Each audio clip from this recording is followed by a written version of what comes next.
touch base on any of the fourth quarter financials this evening? Yes, Ms. Dare, thank you. So, just a couple notes as we almost jump into the financial side of the new business. Recently, we're expecting President Trump to sign a stimulus package. So, as of today, it's not, there won't be anything for the township and for townships and municipalities. That's expected if something would continue until March.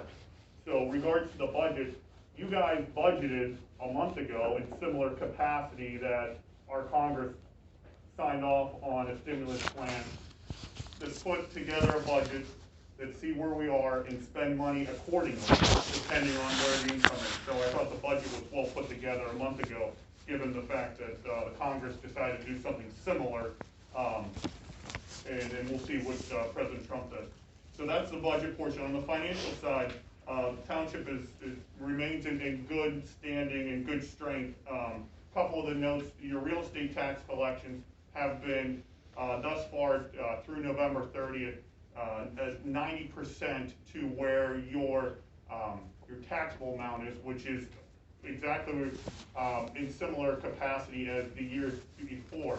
So that is good to see. Your earned income tax is slightly down, so that's something I want to take a look at to see what sort of funds come in here within the rest of the fourth quarter and also in January. So I want to make a note there.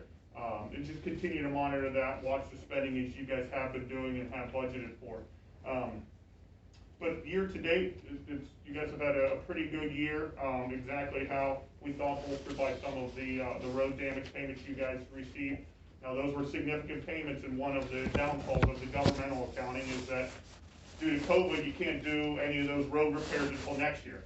So you're going to see a peak and a valley in your financials. So that's the one thing to look out for. But that is just the pitfalls of government accounting that is required by the PADCED.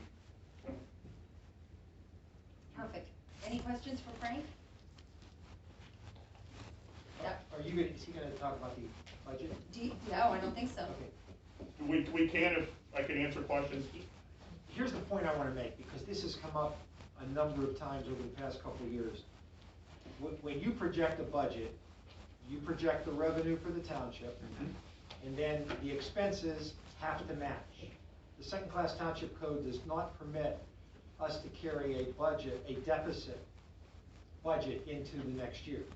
Otherwise, costs have to be cut, people have to be laid off. Your 2021 budget balances. It does, and the reason why it balances is because of the usage of the fund balance from prior years. So that is the reason why it does budget, which is common with municipal accounting. Right now, the reserve that's been maintained over the years. If a project is done where monies come out of that reserve, okay, that's going to show up basically as a deficit. It will show up as a deficit on the audited financials, correct. Okay, but it's not a deficit that goes to current income and current expenses. It's just the accounting procedure that your principles of accounting require be reported. Yes, that's the way the state requires it, correct. And that's why I mentioned you'll see a peak and a valley. Whenever the 2020 audit comes out, you'll see the peak, and then a valley is anticipated for 2021. Not only because of projects that did not get done in 2020 due to COVID, but because of additional projects that the board would like to perform. Right. And the balance in that reserve account doesn't show up in the revenue column. No, that is... It's off to its side. Correct. That's the budget only shows your income and expenses. It does not include your balance sheet, and that is where that revenue is stored, if you will. So that is your fund balance, and you can use your unrestricted fund balance to fund those projects. Yeah, that's where I think there's been a misunderstanding in the past. There were some statements that have been made or comments that have been printed, and I just wanted to hit that. Yeah, it is a pitfall of what the state requires of townships and municipalities. What I like to do, just personally, is take a look at where the township has been anywhere from a 5 to 7 year history. Are you growing your cumulative budget? Is your fund balance growing or is it decreasing? And in the township, we've seen that over a 5-year period continue to increase, even with the deficit budgeted for 2021. So, Frank, I know that you do auditing for other townships, and I represent other townships, but you're the expert. How would you characterize the fiscal health and viability of this township as it relates to other townships that you advise? It's strong. It has a fund balance that is a lot more significant than other townships, to where the point where the supervisors can now go out and make sure the roads are in terrific shape and continue to improve those and continue to do other benefit of the residents. It's a healthy fund balance, but those fund balance we've seen disappear. Not that I'm worried about in this township, but I think the supervisors do a nice job budgeting conservatively given the unknowns of COVID-19. Well, I know personally a number of townships in Washington County are scrambling for tax anticipation loans just to meet their obligations the first quarter of 2021.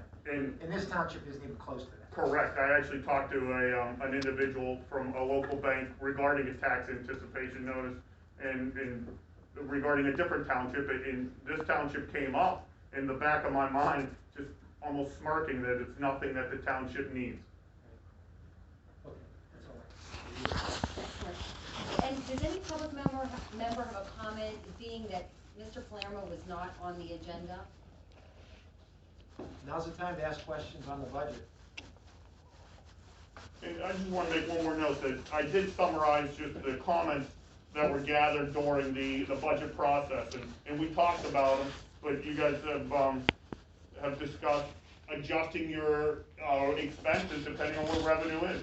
So that's where we'll continue to monitor that in similar fashion that our government is monitoring it as a whole. So. Excellent. I'd like to make a statement about the budget. Sure. I'm on several other municipal boards. I'm on one municipal authority board that has 0 input on a board for a budget. This particular board had several workshops, and I myself have spent several days. Understand that it's hard for me, just the way Gary says, I'm on the cash basis, and this isn't on it's hard for me to understand it. We don't just pick numbers. This budget was carefully gone through, and yes, it can be wrong, but we picked a good accountant, good advice, and I think we demonstrated in the workshops that we're looking at this very hard. And it wasn't just something picked out of midair. Mr. Lawson, let me correct you. You're on an accrual basis where the funds that you received from some of the gas companies. No, I meant my company. I'm used Okay. to the cash, and I'm not used to the Okay, accrual. okay. That's what's hard for Good. me, and that's why when I'm done with you, I go back to my office and try to figure it out. And that's where it's difficult with the township, where you guys received funds due to road damages in 2020 that you guys as supervisors, I believe, have earmarked for projects that will not get done until 2021, which is why the roller coaster ride continues with your Exactly. financial performance. But I think the board's done a good job, and I really thank you for your effort, and I thank Gary's advice too with this. I think we got